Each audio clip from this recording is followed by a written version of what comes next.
How selfish women have become a big problem. What's up, y'all? I'm Mazel Capone, and today we got none other than Ebony K. Williams and Melissa Ford, two left-leaning feminists. Now, throughout this video, you're gonna see how selfish women have become a big problem in this society. So I'm gonna let these women cook, and I'm gonna give y'all my perspective on it real fast.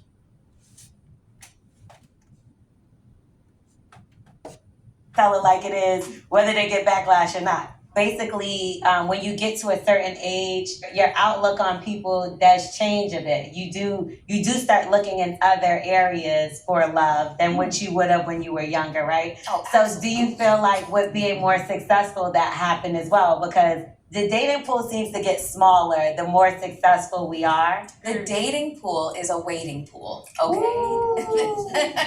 I don't have the answer. I don't, other than to blame everything on social media. And then the gender war is on blogs every single day is just contributing to the divisiveness between us. You know, it's when you go into the comments, it's such a sad state of affairs. I just leave. I'm just like, okay, I'm done. Y'all created this divisiveness. You see, when you juxtapose your success against men and you challenge men at every turn, that creates division. But however, throughout this video, you're going to see, the divisiveness that they're talking about, because they're being very divisive in this video. But then at what point, though, to that issue, Melissa, can we engage, right? Because I do think, at least from my experience, anytime I pose a question or a proposition or a theory, it's positioned as a gender war. Mm-hmm. I know I don't believe in war. I believe in peace. Mm-hmm. But what I also believe... Oh, it is. It is a gender war. See, if y'all don't know, that's Ebony K. Williams, y'all. She's always spreading false stats and propaganda on black men, and everything she says is accumulates to a gender war.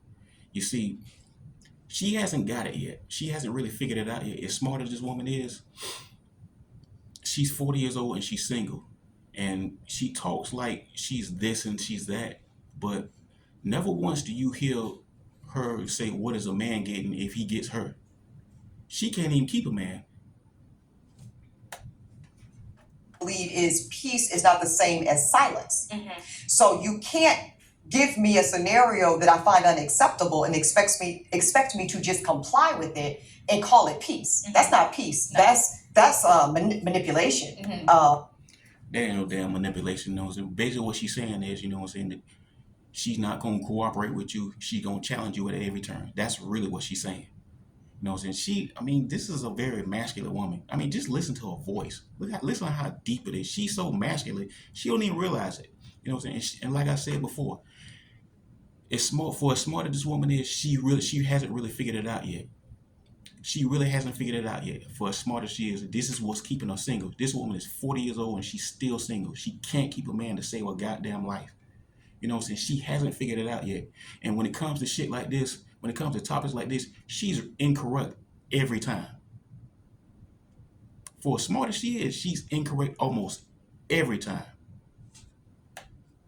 That's something that I can't do, but I think we've got to talk about it, because the reality is, I think Melissa and I specifically represent a generational gap too, right? Where we come from a generation, being women in our 40s, where gender roles were more concrete. Okay. Where men had certain expectations, and let's be clear, women had certain expectations. And if we really want to name the thing that's so controversial, Melissa and I represent the first generation of women who generally and by and large represent economic power. That this is the first time in history in which women have found themselves in equal footing with men when it comes to finances and profession.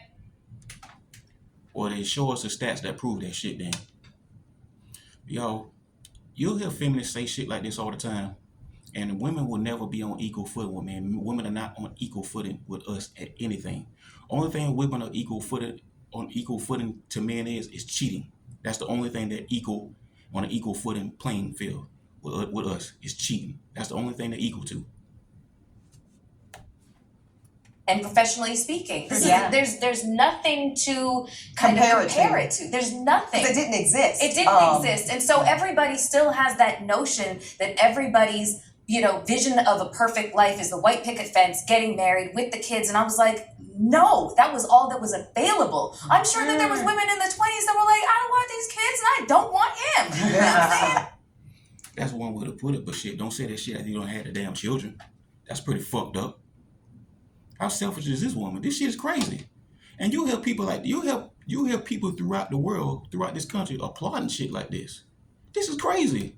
But this is only in our community though. This is only in the black community, which is, I mean, how warped is it to where you can applaud something like this? I mean, think about it. How warped our community has got to where you applaud selfish women like this.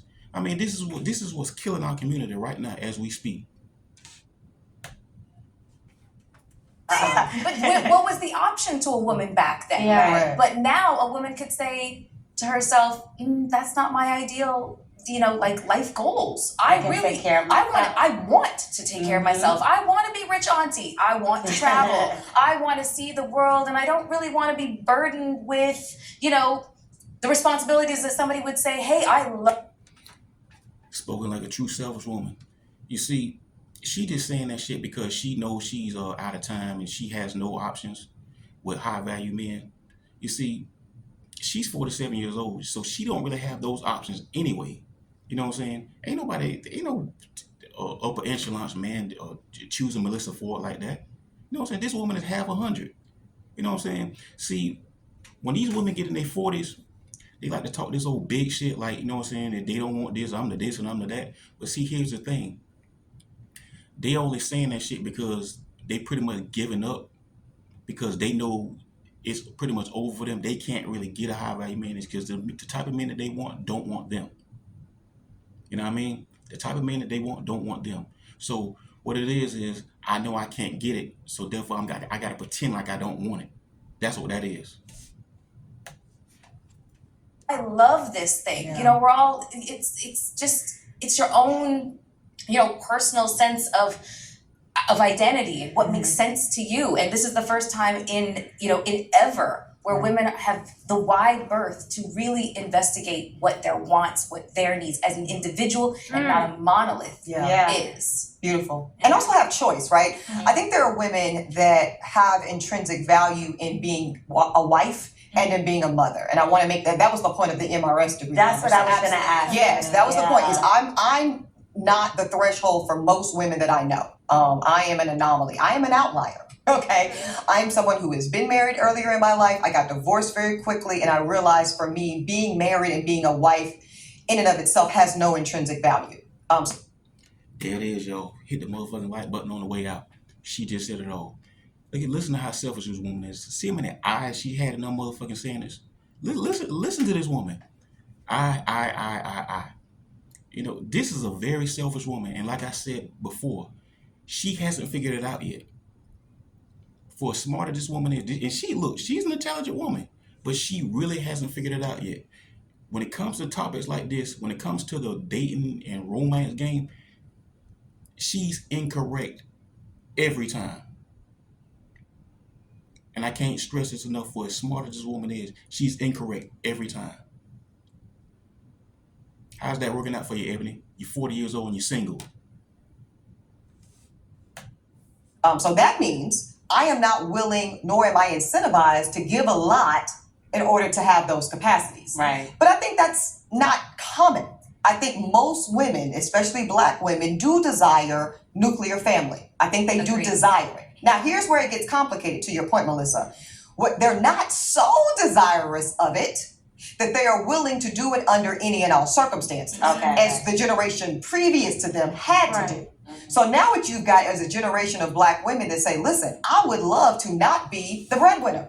I would love to take my money that I make as a nurse, my money that I make as a school principal, my money that I might even make as an attorney, and put it in the kitty, put it towards something. Instead, though, what they're being forced to do, y'all, many of them, because we all know these women, they're being forced to put the family on their back. They're being forced to pay all the bills, do most of the child care, and turn a blind eye to you out here in these streets. Yeah. That's cap. Oh, that's all bullshit. Because when you really look at it, the men, we're doing all the work. You see, the way they're approaching this is the women are the only ones that have something that's risking something. Notice how when it comes to a man, it's always pejorative and negative.